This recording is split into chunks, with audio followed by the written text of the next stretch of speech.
কালু ছোট হতেই দৌড়ে সেই রাক্ষসের কানের ভেতর দিয়ে ঢুকে যায় আর রাক্ষসের হৃৎপিণ্ডে জোরে কামড়ে দেয়।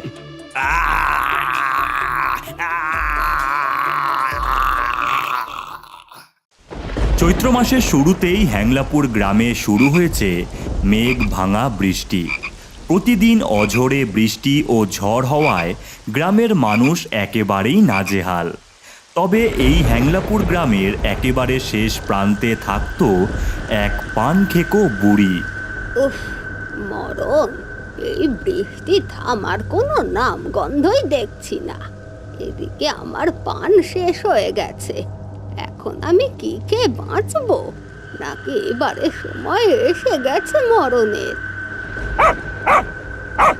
ওরে চেঁচাস না, এত সহজে আমি মরবো না। শুনেছি পাশের গায়ে এই বৃষ্টিতেও অনেক পান বিক্রি করছে, ওখানে যেতেই হবে। কিন্তু কিভাবে যে যাব? ওরে ভিজিস না, কি দেখলি ওখানে? উফ! এরপর বুড়ি ছাতা মাথায় বাইরে নেমে দেখে তার ওই বাড়ির চালে এক বিশাল আকৃতির কুমড়ো হয়ে রয়েছে। এত বড় কুমড়ো হয়েছে? আমি তো জানতামই না রে কালু। এই কুমড়োকে কাজে লাগিয়ে আমরা পাশের গ্রামে যেতে পারবো। এরপর বুড়ি চালে মই লাগিয়ে কাস্তে দিয়ে কুমড়োটি কাটতে থাকে। কাটা হলে কুমড়োটি গড়িয়ে নিচের উঠোনে ধপাস করে পড়ে যায়। এইবারে তৈরি হবে আমার কুমড়োর বাড়ি। তাই হলো, বুড়ি প্রথমে কাস্তে দিয়ে কুমড়োর ভেতরের সমস্ত শ্বাস বার করে নেয়, আর এইভাবেই কিছুক্ষণ পর তৈরি হয়ে যায় এক বিশাল কুমড়োর বাড়ি। আর তারপর কালু আর বুড়ি মিলে কুমড়োর নিচে চাকা লাগিয়ে দেয়। এই বাড়ি বৃষ্টিতেও ভিজবে না আর গড়াতে থাকবে। এবার আমি পান খেতে পারবো। চল কালু, আমরা যাত্রা শুরু করি। প্রবল বৃষ্টির মধ্যেই ঘন জঙ্গলের ভেতর দিয়ে বুড়ি ও তার কালু কুমড়োর গাড়ি করে চলতে থাকলো। কালু, ভীষণ মজা হচ্ছে বল, কিন্তু এটা ভোলা বাঘের জঙ্গল। এখানে অনেক বাঘ আছে, আমাদের সাবধানে যেতে হবে। বাঘের ওপর বাঘের লড়াই, এনে দে আমায় শুকনো করাই। খিদের জ্বালায় পেটটা জ্বলে, চাই শুধু সেদ্ধ ভাত তাই। এমন সময় বাইরে থেকে বাঘের আওয়াজ শোনা যায়। হ্যালো, ওরে বাবা রে, এ তো বাঘের আওয়াজ। হ্যালো, মানুষের গন্ধ পাচ্ছি। কুমড়োর ভেতর থেকে জমিয়ে খাবো আমি। বেরিয়ায় বুড়ি, বেরিয়ায়। এই বাঘের পেটে আমি যাব না। ওরে বাঘ, আমি কুমড়োর ভিতরে, তুই আমায় কিছু করতেই পারবি না। তবে রে, এই বলে বাঘটা কুমড়োকে আঘাত করা শুরু করে। এবারে তোকে বেরোতেই হবে বুড়ি। ওরে বাবা রে, এ তো মহা জ্বালায় পড়লাম। দাঁড়া, তোকে শিক্ষা দিচ্ছি। বুড়ি সেই সময় রেডিওতে হাতির আওয়াজ ছেড়ে দেয়। এরে বাঘ, ছেড়ে দেব হাতি? ওরে বাবারে, এ তো হাতির ডাক। এই বুড়ি হাতিকে নিয়ে ঘরে রয়েছে। পালাই, আমি পালাই। ওরে মূর্খ বাঘ, এইটুকু কুমড়োর ভিতর এত বড় হাতি থাকবে কি করে? এটা বুড়ির চাল, ভয়ে পালাস না। ঠিক তো, এই বুড়ি ঠকিয়েছে, ওকে আমি গিলে খাবো। না না না, ওটি হবে না। অর্ধেক শিকার আমার। আমার মাথায় বুদ্ধি আছে। এই চাকা দুটো খুলে দিলেই বুড়ি আর কোথাও যেতে পারবে না। তারপর আমরা খেয়ে নেব। এরপর শেয়ালটি চাকা দুটো খুলে দেয়। চমৎকার শিয়াল, চমৎকার। এবার বুড়ি, তোকে তো আমরা খাবই। না না, কিছু একটা করতেই হবে আমায়। শোনো, আমি বুড়ি মানুষ, আমার শরীরে মাংস নেই। আমি যাচ্ছিলাম অনেক মাছ খেতে। মাছ খেলে আমি অনেক মোটা সোটা হব। তারপর তোমরা আমায় খেলে খুব ভালো লাগবে। হ্যাঁ, তাই তো। বুড়ি মোটা হয়ে আসুক তবে। তবে আমার এই কুমড়োটা জলে ফেলে দাও, আমি কয়েকদিন মাছ খেয়ে আসছি তোমাদের কাছে। তাই হলো, বাঘ আর শেয়াল মিলে কুমড়োর বাড়িটাকে জলে ফেলে দেয়। ওরে কালু, খুব বাঁচা বেঁচে গেছি রে। আমার বুদ্ধিটা খুব একটা কম নয়। কুমড়োটা জলের নিচে পড়তেই একটা হাঙরের পিঠের ওপর পড়ে যায়। কালু রে, জলের তলার কি সুন্দর জগৎ।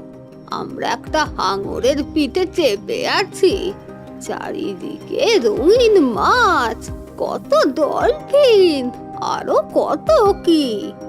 কিন্তু কিছুক্ষণ পরেই সেই হাঙরটি বুড়িকে নিয়ে যায় কুমির রাজার কাছে। অনেকদিন পর জ্যান্ত মানুষ পেলাম।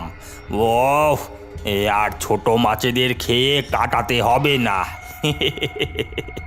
এই বেরিয়ে আয় বুড়ি, বেরিয়ে আয়। ওরে বাবা রে, এ তো কুমিরদের রাজা। এর হাত থেকে আমাকে বাঁচতেই হবে। এই হাঙ্গরের দল, গুঁতো মেরে কুমড়ো ফাটিয়ে দে। হাঙরের দল গুঁতো মারতেই বুড়ি বলে ওঠে, দেখো কুমির রাজ, আমাকে একা খেয়ে তোমার পেটও ভরবে না। আমাকে যদি 2 দিন এখানে বন্দি করে রাখো, আমায় খুঁজতে অনেক মানুষ এখানে আসবে। তখন ধরে ধরে সবাইকে খেও। বাহ, এই চমৎকার বুদ্ধি তো। যা, তোকে 2 দিন সময় দিলাম। বাপরে বাপ, বেঁচে গেছি। সবাই চলে গেলে বুড়ির কাছে একটা মাছ এসে বলে, বুড়িমা, আমাদের বাঁচাও, এই কুমিরদের থেকে বাঁচাও। ওরা আমাদের সবাইকে মেরে খেয়ে নেয়। চিন্তা করিস না, আমার কাছে একটা বুদ্ধি আছে। এই যে আমার জাদুই থলি, বার কর দেখি সোনালি মাছ। এই বলতেই থলির থেকে সোনালি মাছ বের হয় আর জলে ছড়িয়ে পড়ে। এই মাছগুলোকে খেলে এরপর বিভিন্ন বড় বড় হাঙর ও কুমিররাজ এই সোনালি মাছগুলোকে খেতে থাকে, আর খেতেই ওরে বাবা রে, আহ আহ, এ জ্বলে যাচ্ছে তো। আহ আহ। ধন্যবাদ বুড়িমা, আমায় এখান থেকে বেরোতে সাহায্য করো। এই কুয়োর মধ্যে দিয়েই যেতে হবে তোমায়। প্রথমে নরকের দেশ, তারপর পুরীর দেশ পেরিয়ে বাড়ি ফিরতে পারবে। যাও কুয়োর ভিতরে। ভালো থেকো তোমরা, আমি চলি। এরপর কুমড়োটা প্রবেশ করে নরকের দেশে। চারিদিকে শকুনেরা উড়ে বেড়াচ্ছে, কঙ্কালের দল ছড়িয়ে আছে। ওরে বাবা রে, এবার তো ভূতেদের জায়গায় এসে পড়লাম। তবে পান না খেয়ে আমি মরবো না রে কালু। আমি তৈরি আছি। দেখা যায় কতগুলো কঙ্কালের দল এসে কুমড়োর বাড়িটাকে তুলে নিয়ে যেতে থাকে। মানুষ এসেছে আমাদের দেশে, আজ রানীমা খুব খুশি হবে।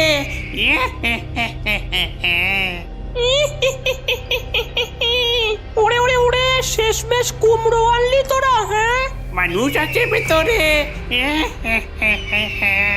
উড়ে বাস, আমাদের দেশে মানুষ।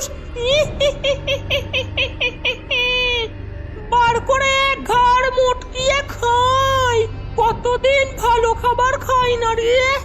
এই রে, আমায় মনে হয় মেরে দেবে। এই বেরো বুড়ি বেরো। কিছুক্ষণ পর কঙ্কালের দল বুড়িকে টানতে টানতে কুমড়োর ঘরের বাইরে বার করে। এইবার তোর ঘাড়টা মুটকে দি। দাঁড়াও দাঁড়াও ডাইনি, আমি তোমাদের আমার থেকেও ভালো খাবার খাওয়াতে পারি। কি বলিস কি? হ্যাঁ, খাওয়া দেখি। আগে কথা দিতে হবে, খাবার ভালো লাগলে আমায় ছেড়ে দেবে। ঠিক আছে ঠিক আছে, কথা দিলাম। এরপর বুড়ি তার কুমড়োর ঘরে ঢুকে কুমড়োর বিরিয়ানি তৈরি করে আর রান্না শেষ হলে ডাইনিকে দেয়। আহ, গন্ধটা ভালোই বেরোচ্ছে, এবার খেয়ে দেখি। আহা, চমৎকার চমৎকার খেতে। কিন্তু এর তৈরির পদ্ধতি তোকে বলে যেতে হবে।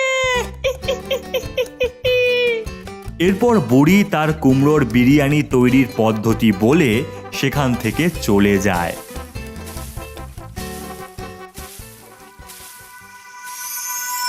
এরপর তারা গাছের পিঠে চেপে পৌঁছায় পরীদের দেশে।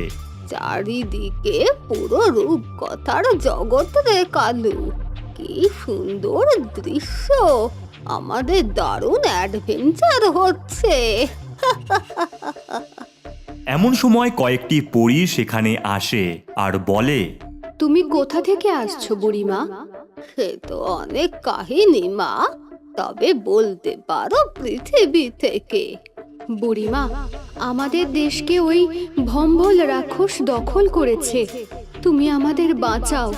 ওই রাক্ষস সমস্ত পরীদের এক এক করে মেরে দিচ্ছে। ওই রাক্ষসের কাছে আমায় আর আমার কালুকে নিয়ে চলো। দাঁড়াও, আমরা বেরিয়ে আসি। এরপর পরীরা তাদের নিয়ে যায় আর ভম্বল রাক্ষসের গুহার ভেতরে প্রবেশ করে।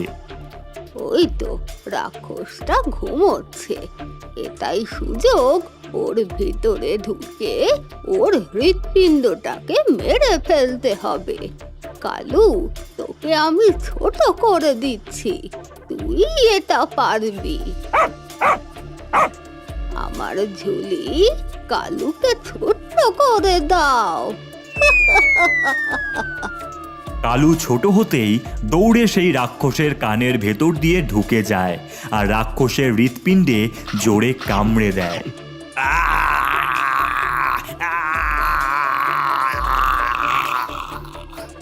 এরপর কালু বাইরে বেরিয়ে আসে আর ভম্বল রাক্ষস চিৎকার করে মারা যায়। অনেক অনেক ধন্যবাদ বুড়িমা। এবার আমি আমার বাড়িতে পৌঁছাতে পারবো, কিন্তু আমার পান খাওয়া আর হলো না। এই নাও বুড়িমা, এই পানের বাটা। এই পান কোনো দিন শেষ হবে না। এবারে তুমি তোমার বাড়িতে যাও। তাই হলো, বুড়ি ও তার কালু তাদের বাড়িতে পৌঁছালো আর বৃষ্টির দিনে জমিয়ে পান খেতে থাকলো। আহা, এ স্বাদের ভাগ হবে না।